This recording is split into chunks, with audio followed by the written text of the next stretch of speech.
hmm I will check it out. But Colonel, I was just wondering, what is your view on Saddam Hussein? I've seen your interview previously. You were saying that he was a US puppet, but I was just wondering if he was a US puppet, then why did they want him out? So that's an interesting question, and it confuses a lot of people. And you can look at Noriega in Panama, and they did the same thing to him. Everyone knew that Noriega was on the CIA payroll, Mm-hmm. um, and they become not useful to them anymore. So Oh, as a matter of fact, the CIA is so good at this that they are grooming any of their puppets that they have in place. They're grooming the replacement for mm, because most of the puppets that they have, they've figured out over time, grow to such importance because they're heads of state that they actually think they can do business on the side mm, and that they're untouchable because they have so much crap on the CIA for being their puppet. You know, they're collecting stuff too. So you can't, in most cases, allow those people to talk.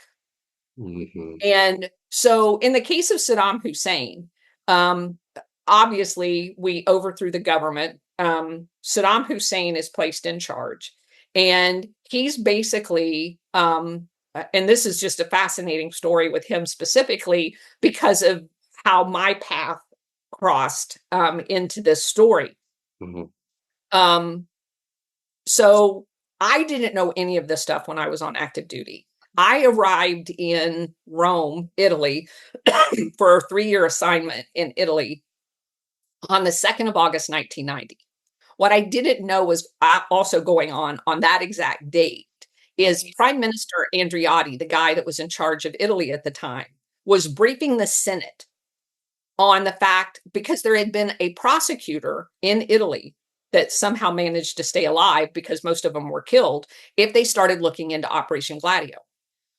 He had went to um, Andreotti and said, "Look, I've got all the evidence. We know Operation Gladio is real, even though you've tried to keep it covert all this entire time."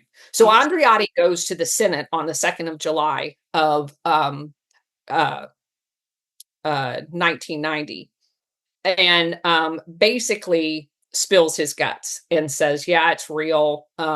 He doesn't tell them all about it, but he does acknowledge it.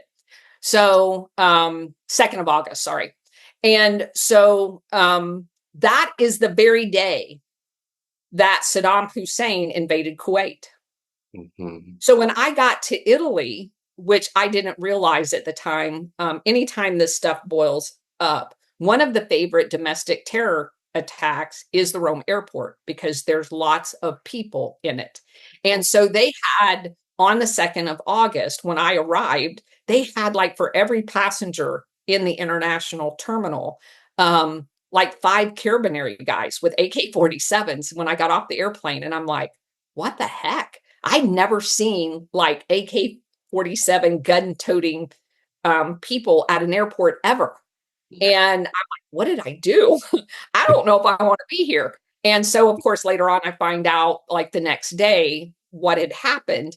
And so the week before that, in the lead up to Andreotti spilling the beans, now you have to understand that Andreotti would have been in communications with NATO's planning centers that I explained at the early part of the show, and telling them, I'm going to have to admit to some part of this. And so there had to have been collaboration to exactly what extent he was going to admit that it existed because it's controlled out of NATO. mm, And so the week before, April Gillespie, who was she wasn't the ambassador, but she's like the consul in Iraq to Saddam Hussein, told Saddam Hussein, you are free to go do whatever you want with Kuwait mhm, for them stealing your oil. She gives him permission because what they're going to do is they're going to hide the exposure of Operation Gladio in Italy behind the war in Iraq, Desert Storm. mhm, So we're going to have this deflective war over here and invade Iraq, but we're going to leave Saddam Hussein there. And so, in the aftermath of the revelation of Operation Gladio in Italy actually being a real thing, um, Andreotti comes out a couple of days later and tells the country of Italy, yeah, we did this. We're sorry. We shouldn't have done it. So immediately throughout Europe, there's this clamor to all of the other countries. Hey, are you doing this to us? Are you doing this to us? Are you doing this to us? All over Europe. Uh-huh. And of course, all of the other heads of state go, we have no idea. We would certainly never do anything like that. And so, and in addition to that, they're saying, don't bother us with this petty question right now, because we're getting ready to go to war with the United States. You know, so they have a convenient story to say we're real busy right now. And so October comes and they have another meeting at NATO of Operation Gladio at the ACC and the CPC. So they host a meeting. All of the NATO countries shows up at this meeting. And Andreotti is sitting there going, well, wait a minute. You guys are going to let me swing here? You're going to pretend like you're not doing it too? So he goes back to the public in Italy and says, here's the list of countries that just attended a Gladio meeting. They're all in on it. And so then it goes, you know, kind of for a little bit of time, very mainstream. And all of the countries had it. Turkey had it. It was called Grey Wolves. Portugal had it. Theirs was called Agenter Press. And so everybody had some version, to include Sweden, Norway, and Finland. They even had them, and they weren't even in NATO. And William Casey, the guy that goes on to be the CIA director in the immediate aftermath of World War II, set them all up there. Wow. They were literally everywhere in Europe. And they were on call to do any domestic terror event they needed in order to either change the subject or pass legislation or get rid of an inconvenient politician or whatever. So there's a guy by the name, his last name was Mattei. He was in charge of Italy's oil and gas.